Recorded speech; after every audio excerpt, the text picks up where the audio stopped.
High, এ শুধু গানের দিন, এ লগন হলো গান শোনাবার। তো আজকের ব্লগটা কিন্তু পিওরলি ম্যাডলি ফর বাঙালি।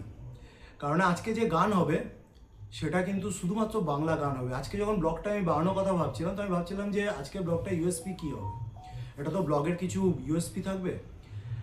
তো আমি যার কাছে এসেছি ব্যক্তিগতভাবে, তার কিন্তু বাংলা গানের আমি ভক্ত, এবং আমি মনে করি যে দুর্গাপুরে যতজন বাংলা গান তো সবাই, কিন্তু বেসিক্যালি সবাই কিছু গানই গান, কিন্তু সেটা পিওরলি থাকে ফর কমার্শিয়াল প্রোগ্রাম। যদি আপনারা পুরোনো দিনের গানে ফিরতে চান, পুরোনো দিন মানে মান্না, তারপর আরতি, সন্ধ্যা, এই যে লতা মঙ্গেশকর, এই জায়গায় যদি ফিরতে যান, তাহলে যে মানুষটার ওপর আমি ভরসা করব গান শোনানোর জন্য, সেটা হচ্ছে রাজা সোমনাথ। দুর্গাপুরে যদি কেউ বাংলা গান আমার মতে ভালোভাবে সেই গানগুলো গায়, সেটা হচ্ছে এই মানুষটা, যে একদিকে কিন্তু অধ্যাপক, স্কুলের হেডমাস্টার, আর আরেক দিকে কিন্তু হ্যাঁ এক্স্যাক্টলি স্কুলের মাস্টারমশাই, হেডমাস্টারমশাই আমি নই। আচ্ছা ঠিক আছে, স্কুলের মাস্টারমশাই। এবং আরেক দিকে কিন্তু যখন সন্ধ্যেবেলায় হয়, তখন কিন্তু এই মানুষটা আপাদমস্তক পাল্টে যায়, এবং এই মানুষটার রোলটা চেঞ্জ হয়ে যায় হচ্ছে প্রোগ্রামের শিল্পী, এবং কোনো সময় যিনি প্রোগ্রামটা নিজে ফুল ধরেন এবং অ্যারেঞ্জ করেন। তো প্রোগ্রাম ধরার অ্যারেঞ্জ করার অনেক ঝামেলা আছে, জঞ্জাট আছে, অত সহজ নয়। সেই গল্পগুলো একটু শুনবো। তা শুরু করব রাজার প্রিয় গান দিয়ে। গানের সিলেকশন পুরো রাজার ওপর।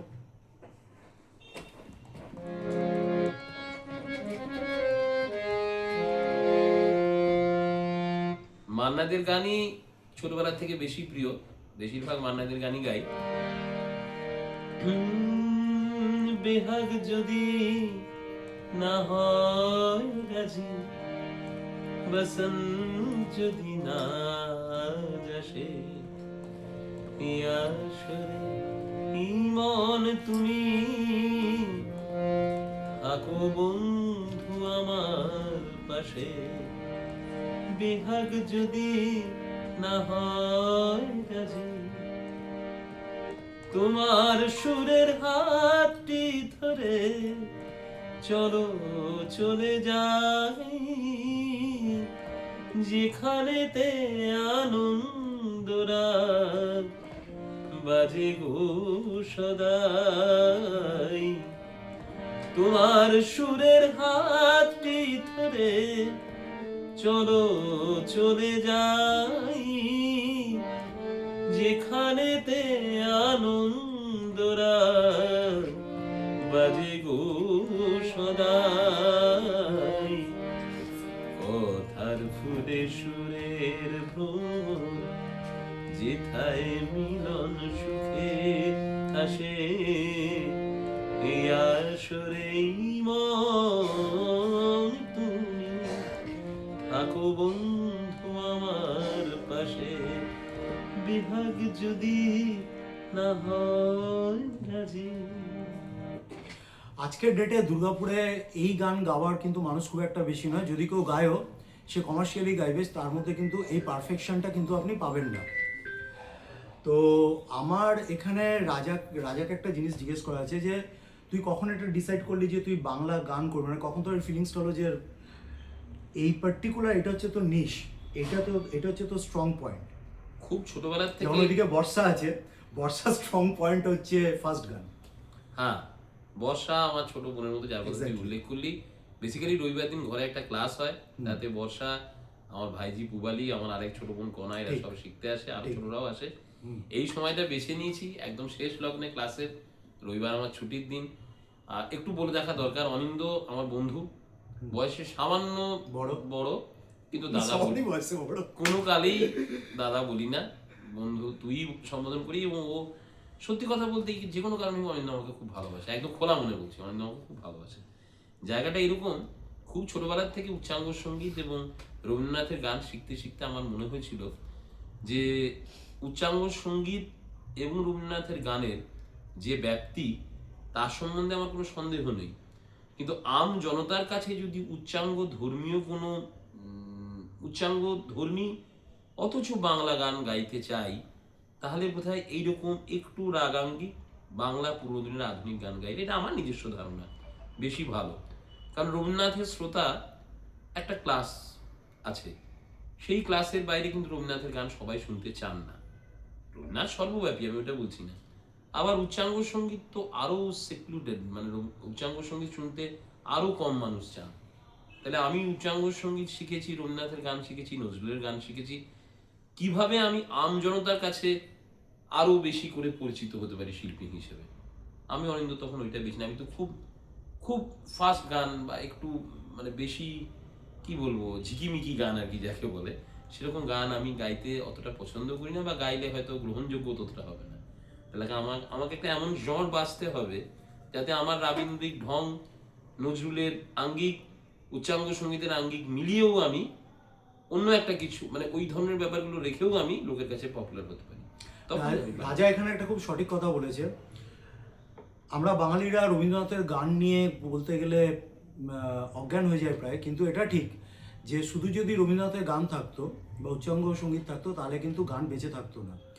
80s গান যদি বাঁচিয়ে রাখে, সেটা গান বাঁচিয়ে রেখেছেন হচ্ছে মান্না দে, মানবেন্দ্র, আরতি, সন্ধ্যা, এরা কিন্তু অ্যাকচুয়ালি বাংলা গানটা সেই সময় ধরে রেখেছিলেন। তারপরে তো আরো অন্যরা এসছে। বা আরেকটা কথা বলে রাখা জরুরি, রবীন্দ্রনাথ নিজেও যখন লিখতেন না কিছু গান, রবীন্দ্রসঙ্গীত কথাটাতে এসছে পরে, প্রথমে লেখা হতো আধুনিক গান, কথা ও সুর, মানে রবীন্দ্রনাথের নাম লেখা। তো এরকম একটা সময় ছিল, তখন কিন্তু রবীন্দ্রসঙ্গীত এই কথাটা প্রচলিত হয়নি।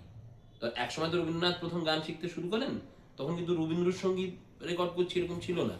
রবীন্দ্রনাথ মানে আধুনিক গান বা ভক্তিগীতি, কথা ও সুর, কথার কথা বলছি এরকম। নজরুলের তো একই ব্যাপার, নজরুল সঙ্গীত তো এখনো বলা হয়, নজরুল গীতি বলা হয়। তো এই কনসেপ্টগুলো আসার আগে তারাও কিন্তু তাদের সময় আধুনিক গান লিখতেন, মানে রবীন্দ্রনাথ বা নজরুল। আমরা যে গানগুলো এখন আধুনিক গান বলি, গৌরীপ্রসন্ন বাবুর লেখা, পুলক বাবুর লেখা, শিবদাস বন্দ্যোপাধ্যায় বাবুর লেখা, গৌরীপ্রসন্ন বাবুর কথা আগে বললাম, মাননীয় সলিল চৌধুরীর লেখা, এগুলোকে আমরা এখন আধুনিক গান বলি। কিন্তু রবীন্দ্রনাথ বা নজরুলেরও কিছু আধুনিক গান আছে অনেক। মানে যখন তাদের জীবদ্দশায় কিন্তু তখন সেগুলো রবীন্দ্রসঙ্গীত, নজরুলগীতি না বলে আধুনিক গান বা ব্রহ্মসঙ্গীত, যে যে জনের গান তারা লিখতেন, তখন সেইভাবে লেখা হতো আর কি, বুঝলি তো? হ্যাঁ, আমাদের সময় নজরুল গীতি, মোহাম্মদ রফি মোসপালি নজরুল গীতি গেয়েছিলেন, যেগুলো প্রচন্ড পুজোর সময় খুব popular পপুলার হতো। একদম। তা এখনো গান তোর মনে আছে? নিশ্চয়ই একটা গান তো আমার খুব প্রিয়, ওনার রেকর্ডের একটা গান আমার খুব প্রিয়। আজো মধুর বাঁশরি বাজে বাজে, মধুর বাঁশরি বাজে, গধূলি লগনে বুকের মাঝে, গধূলি লগনে বুকের মাঝে, মধুর বাঁশরি বাজে বাজে, মধুর বাঁশরি, মধুর বাঁশরি, মধুর বাঁশরি বাজে।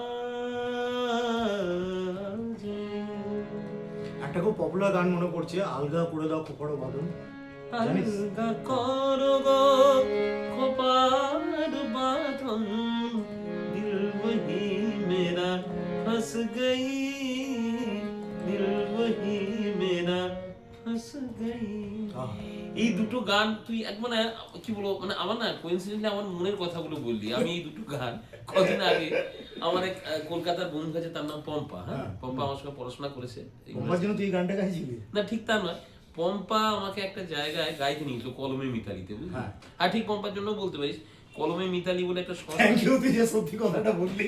কলমে মিতালি বলে একটা সংস্থাতে পম্পা আমাকে গাইতে নিয়ে গেছিল। হ্যাঁ, তো কলমে মিতালি কলকাতার একটা খুব মানে খুব নাম করা সংস্থা আর কি। সেই সংস্থার হয়ে আমার যে বন্ধু আর কি পম্পা, ওই আমার সঙ্গে পরিচয় করেছিল। বান্ধবী, আমার বান্ধবী পম্পা। এইবার ওই জায়গাটাতে এই ধরনের গান মানে নজরুলের গান গেয়ে আমি একটা ইমেন্স পপুলারিটি পেয়েছি, বুঝলি? আমি এটা তোকে জিজ্ঞেস করতে যাবো, কিন্তু এটা একটু বাদে তোকে জিজ্ঞেস করব। মানে দুর্গাপুরের, আমি মফস্বলের শিল্পী হিসেব মতো কলকাতার, দুর্গাপুর মফস্বল না, আরে কলকাতার লোক সেমি আরবান, সেই Kolkata tyre 3 city, not tyre 2, tyre 3 সেটা এখন হয়েছে। কিন্তু আমাদের জন্মের সময়তেই ভাব, মানে তো তখন দুর্গাপুরটাকে না, তখনকার থেকে এখন তো চোখের সামনে দেখতে পাই দিনরাত প্লেন নামছে, কল্পনাই করতে পারা যেত না যেটা। তাও না, কলকাতার কাছে কিন্তু আমরা এখনো একটু আর কি মানে ধর